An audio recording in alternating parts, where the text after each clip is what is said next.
In the news tonight, U.S. sanctions senior Guyana police force officer and 3 others for drug trafficking links to Colombia. And GECOM weighs key voting issues ahead of upcoming elections. A senior police officer and 3 Guyanese were hit with sanctions by the U.S. government for drug trafficking with connections to Colombia.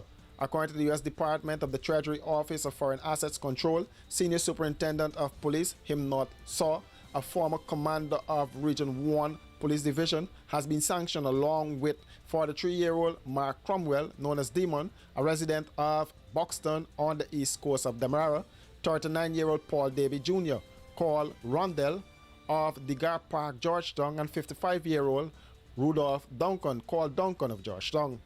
The Office of Foreign Asset Control in a statement said for decades, Guyana has been used as a transshipment point for the movement of drugs from South America to the United States and Europe. Drug traffickers, the Treasury Department said, exploit the rivers and jungles of South America by transiting large quantities of cocaine from Colombia and Venezuela through the waters of Guyana and Suriname.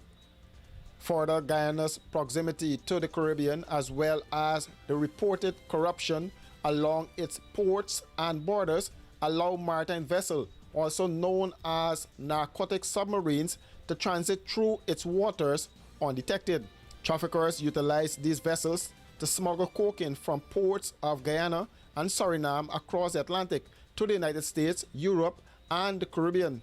According to the Treasury Department, traffickers also coordinate the importation of cocaine loads from Colombia and Venezuela to Guyana via small aircraft utilizing illegal airstrips in Guyana as landing spots. Cocaine has been discovered buried in underground bunkers located on airstrips and in jungle territory, with Guyana's Berrima Winey region as a prominent location. Cocaine is then flew via aircraft to the United States, Europe, and the Caribbean.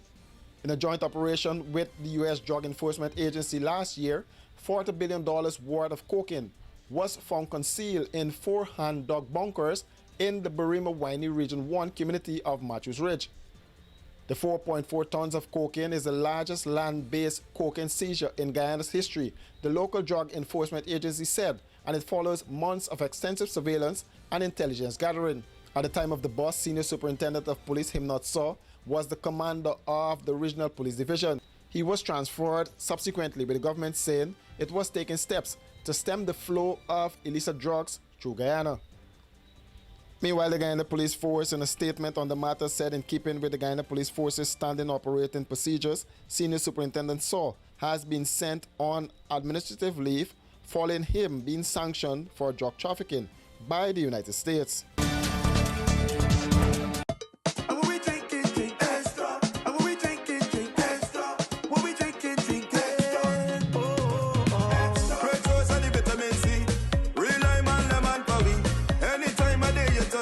Extra lime, lemon, and you will agree. Extra lemon and lime, it's the 2 combined. It's one of a kind. Extra lemon and lime. Extra. And when we drink it, drink extra. And when we drink it, drink extra. When we drink it, drink extra. Hey, well if you're in the party or line, I don't like it from the first time. When you see the 2 that combine, it's a drink and taste, you will never decline. Extra lemon and lime, it's the 2 combined. Extra lemon and lime. Extra lemon and lime. Taste the citrus in every sip.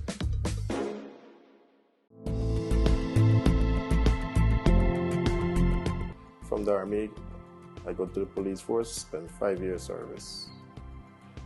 Then take a break and join sheriff security. And so far the experience has been good and I'm enjoying it. I like my work, very dedicated and determined. Very nice company, have a lot of benefits, so I think sheriff security is one of the best so far for me, from my experience.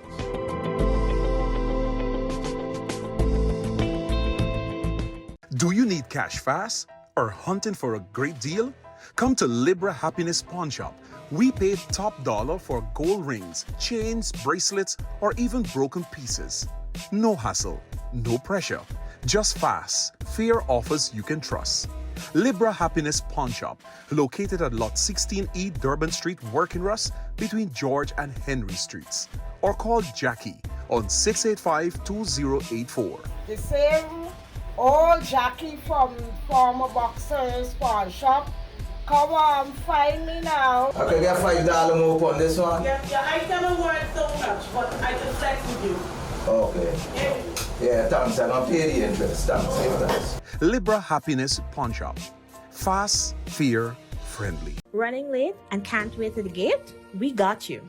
The Guyana Public Service Cooperative Credit Union Limited has introduced a fast and easier way to make payments to your accounts through the GT&T mobile money services. Here's how. Click on the MMG app. Under Services, select Pay Bills. When you are there, look for the Financial Institution option. Once that is done, select Guyana Public Service Cooperative Credit Union Limited to pay your loan or make payments to your savings. Payments to the credit union made easier. GPS CCU, the credit union you can bank on.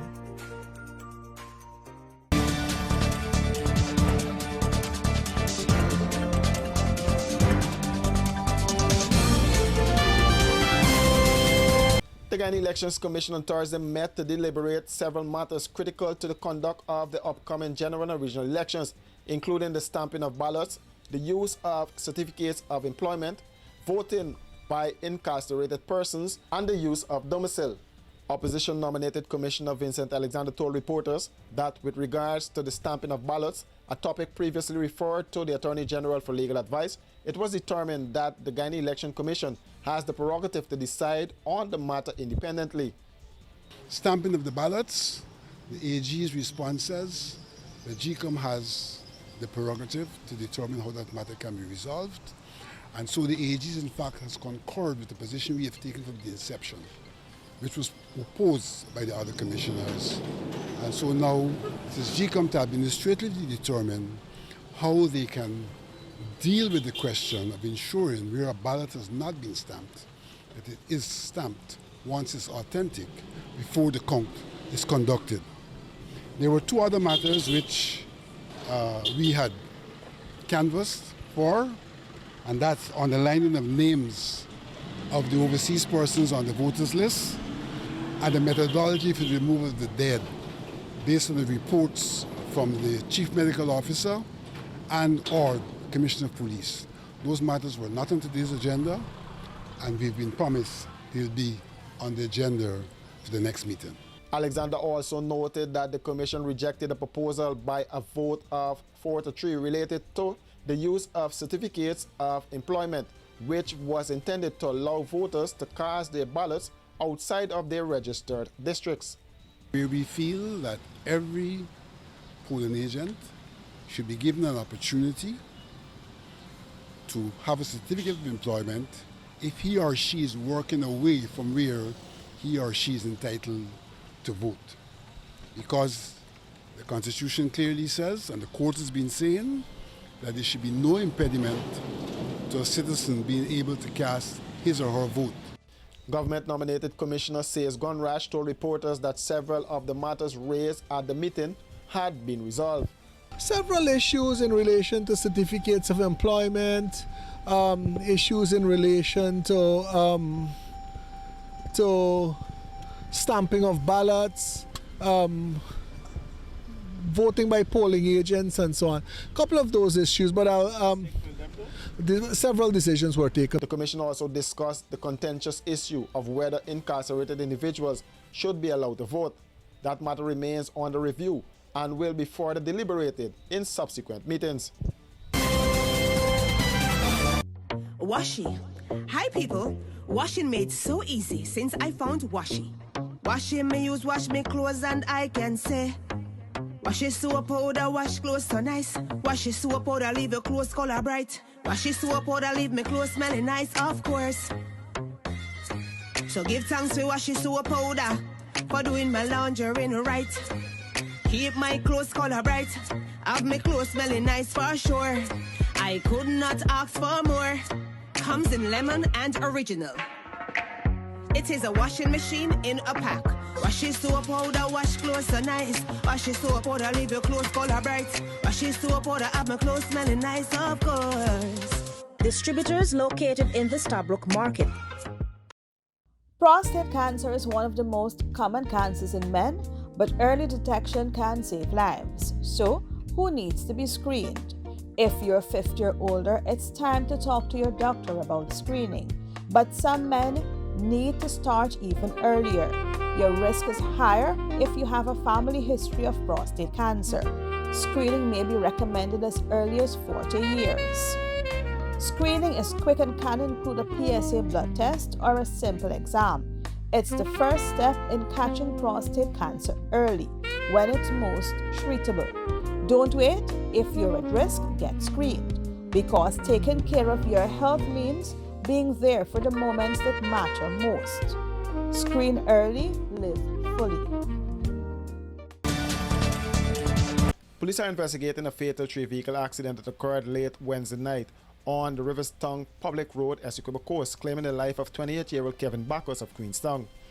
The accident, which occurred around 9:25 p.m. on June 4th, involved three motor lorries, GNN 4987, owned and driven by Bacchus, GAJ 2185, driven by 43-year-old Jairam Suku, and a third vehicle bearing trade plate BMI 2, driven by 28-year-old Yogeshwar Pusod of Columbia, Essequibo Coast. According to a police report, their inquiries disclosed that lorry GAJ 2185 was proceeding north on the western drive lane of the road and was at the time transporting an excavator, followed by a motor lorry bearing trade plate BMI 2.